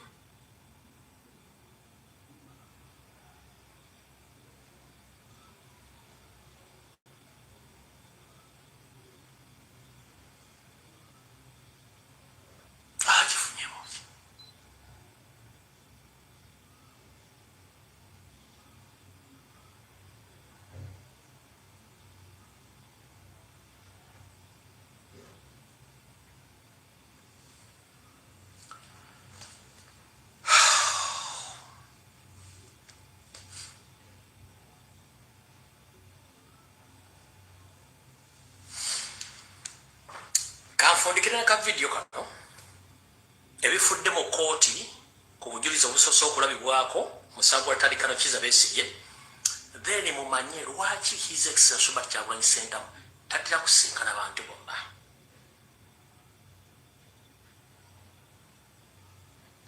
akatambi kengenda okuzanya ke katambi akabadde mu kooti olwaleero mutegere lwaki His Excellency Robert Kyagulanyi Ssentamu tatera nnyo kusinkana abantu kubanga amanyi akabadde musango wa Tandikano Kizza Besigye olwaleero njagala mukawulirize bulungi nnyo mukalabe obujulizi omuzungu bwagenda bwe yaleeta gavumenti bwetaddeko essira wulira bulungi nnyo tambi obuleeteddwa bwebo omujulizi omukulu omusango guno Andrew Wilson bwe yakwata nga yeeyambisa kamera enneekusifu mu nsinkano ezigambibwa nti zaatuula wakati w'omwaka gwa 2023 ne 2024 mu kibuga Geneva ekya Switzerland.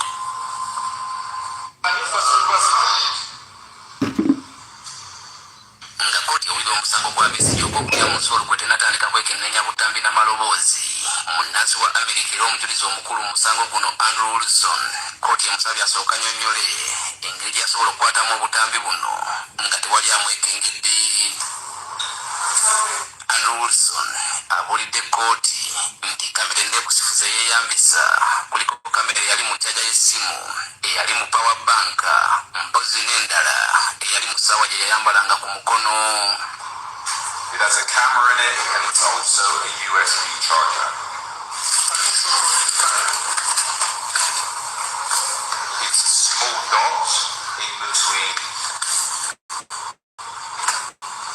the two charging ports. Kwata amaloboozi bwe yasanga mu bifo eby'enjawulo gamba nga mu kimuli ekyali mu ddiro we basinkaniranga kw'ossa ogwo bwe yayambaliranga mu ngoye. It's a magnetic. How is it used? It's a very simple device. It has on, off, and voice activated. Switch it to voice activation. Ono ategeezezza nga bwe yasobola okukwata obutambi bwa nsisinkano nnya okuli ensisinkano esatu ezaali Geneva mu Switzerland nga 29 Ogw'omunaana 2023 nga 28 January 2024 nenga 14 Juni 2024 kw'ossa ensisinkano eyali mu kibuga Athens ekya Greece nga 29 September 2024. One of these was used in the first meeting. After that, in the other meetings, to ensure I captured everything, I used both. Nga bino biwedde oludda oluwabi lulaze kkooti akatambi akagambibwa okukwatibwa mu nsisinkano eyasookera ddala ng'eno yatuula Geneva mu Switzerland ng'ennaku z'omwezi 29 Ogw'omunaana 2023. Okusinziira ku Andrew Wilson akatambi kano akabadde tekalabika bulungi yakakwata yeyambisa kamera ennekusifu eyali mu jjaja y'essimu era mu ensinkano eno yali mu Besigye ne munywanyi we Yoweri Wakayima. I was sat, yes, but due to the low angle of the camera, you only see up to about my knee. During the meeting, Dr. Besigye was sat on the right-hand side of the couch sofa. Yes. Joe Wakahima was sat on the left-hand side of the couch. Olw'okuba nti akatambi kabadde tekalabika bulungi, Wilson asonze ku musajja ono gwategeezezza nti ye Besigye ng'eyeesibye ekitambaala ku mutwe ye Wakayima ate ng'ono abadde alabikako amagulu yeye mwennyini. Who is that person? That's Dr. Besigye. This video is from after the long meeting. Joe Wakahima, Dr. Besigye, and Frank Kahiri went out for a discussion. Ng'oggyeko abantu mu katambi obutalabika bulungi n'okuwulira amaloboozi gaabwe kibadde kizibu era obwedda Wilson yannyonnyola kkooti ekigenda mu maaso. This video here is where I signed a memorandum with Joe Wakahima, and this is what my imaginary group, the company I was representing, would be providing, such as weapons, financial support, and what we expect in return from the shadow government when they took power.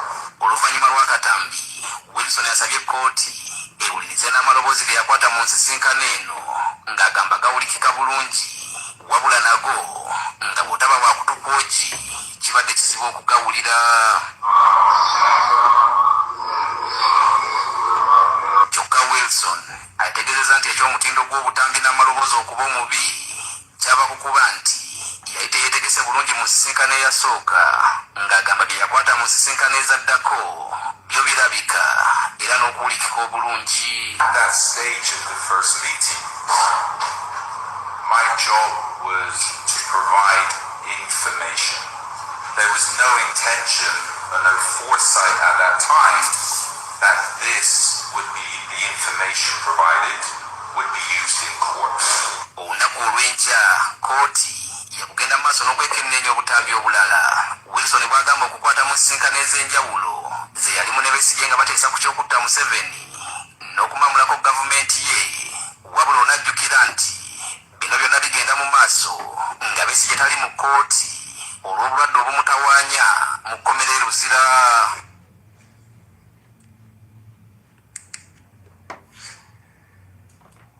Obiwulidde kati nzize nga nkola security alert ku mutimbagano wano nga njogera ebintu ba comrade batawuliranga nako nga kolbaga Lumbuye propaganda bulakameyo ngambagamba nga Mr. President abantu bakukyalira abantu abayinza okujja mu ofiisi yo begendeze ku bintu ABCDF GHIJK ne mugamba obuumu obuwuliza amaloboozi kamera eza buli kika buli kimu kyonna bajja n'amapeesa bajja na buli coding buli kimu nga nkibagamba wano kati nga abantu baga ebirumbu yabijjawo yabitegeera ati kati ono byaleese byakozesezza okubega tebifaanagana kono byenzize mbagamba ebbanga lyonna naye ng'ate bw'otunuulira omusango guno weewuunya ensi gyeraga ekisookera ddala mu mateeka g'essaasuma ne gemmanyiiko akatono omugwira lwafuuka state witness kikibuuzo kiryawo era baagamba nti abawaako obujulizi bamufuna batya ye ng'omuntu waki talabikako mu katambi ako bamulagako kitundu kyekisooka.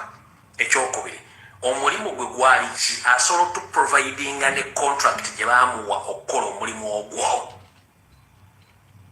Who contracted that gentleman to spy? Ani yamuwa omulimu kubanga Sewulala omuzungu yavudde vina kati zino obujulizi bwenye njagala okuwa gavumenti bakwate Besigye. Ani yamuwa contract okukola omulimu ogwo yagukola ku lwani? Kuba tulina n'obujulizi obulaga nti omuntu y'omu eyali alumiriza Dr.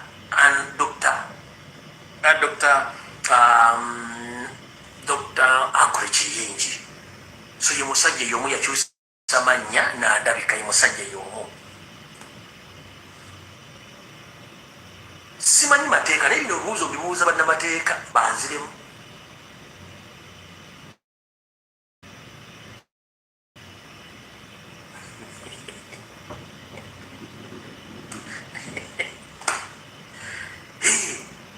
Mbibuuza yava mu bbanga nagali kati nzize kutunda bujulizi.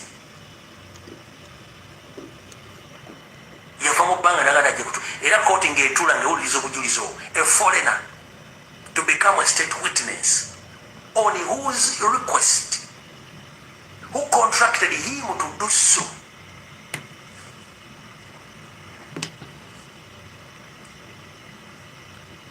The same person appeared in Dr. Agrechinji's case. The same person is appearing in Dr. Besigye's case with the different stories. Who contracted him to do so? Good.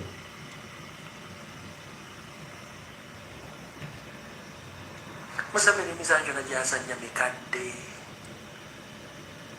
takyalina kipya naye anyways byonna bibawo mu dictatorship regime. Naddala Museveni emizanjo gyabadde azanya kati giweddewo, kati asigayiza intimidation, kidnaps and kill kyayoko gyayinawo era ng'afundikira mu katambi ka leero. Kamutegeeze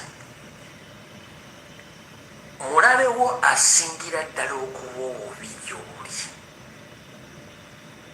kubayita obutiitiizi n'obutamanya. Obutiitiizi n'obutamanya bwe bulwadde obuluma bannayuganda. Olunaku lw'olivamu obutiitiizi n'obutamanya ojja kuba owangudde buli kimu kyonna mu bulamu.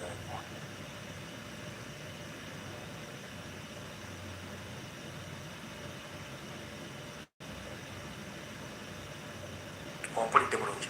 Olunaku lw'olivaamu obutiitiizi ku buli kintu kyonna ng'otya okutandika ekintu n'obutamanya, ebintu bibiri bwe bibikuvaamu ojja kutegeera kikyosobola nekyotasobola.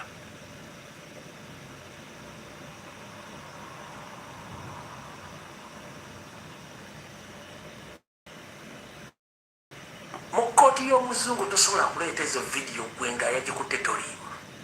Nga you can't even identify clearly the persons in that video. Obujulizi busigala nga busitami nga tebusobola kubanga you can't clearly identify. Bakubuuza kuba ne baba bakutte omuntu mu nsi zino baleeta abantu ne bapaledinga ne bagamba omuntu kubano bonna mbuza amaaso n'agamba oyo. Kati njala kubanga omuzungu tasobola ku identify mujaji, tasobola kwa n'omu yennyini yakwata yagambye tebuli kiriya ye yennyini talina walabikiramu. Kati oleetedde otyo obujulizi mu kkooti baba bagomye dda mu kkooti z'abazungu. That is not evidence.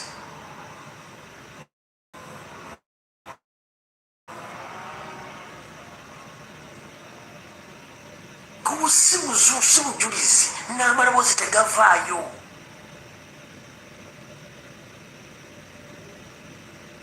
Tosobola mulamuzi gwali musango wa Besigye wadde muli ba state agent togeza n'osinika ebinnyo n'obeesinga ku bujulizi bw'oyo musajja naawe kennyini okime tebimukola bikyamu.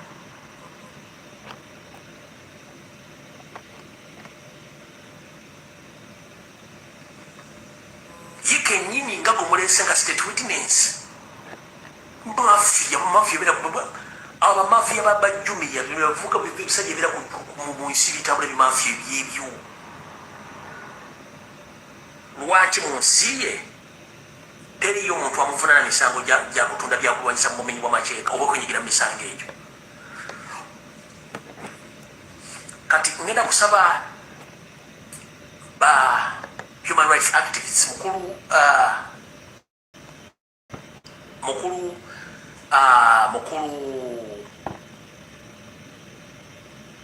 mukulu Isaac Semakadde, mukulu Lukira Baishaija n'abantu ba FDC n'aba PPF munoonyereze ensi oyo omusajja entuufu, mugende mufuna information ekwata ku ground y'omusajja oyo n'omusajja oba muguleko emisango mu nsi ye, ensi emuyite lwaki akola emirimu egyo nga ne gavumenti yawe tagimanyite amuziddiira. Does his country of origin knows him that he's dealing in arms?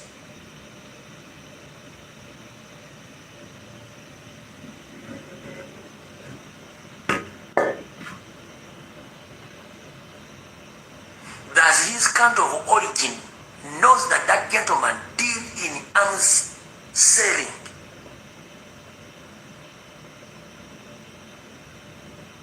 Munoonyereze ku nsi ye gyasibuka, mukole due diligence. Ensi yemanyi yaani era akola mirimu ki.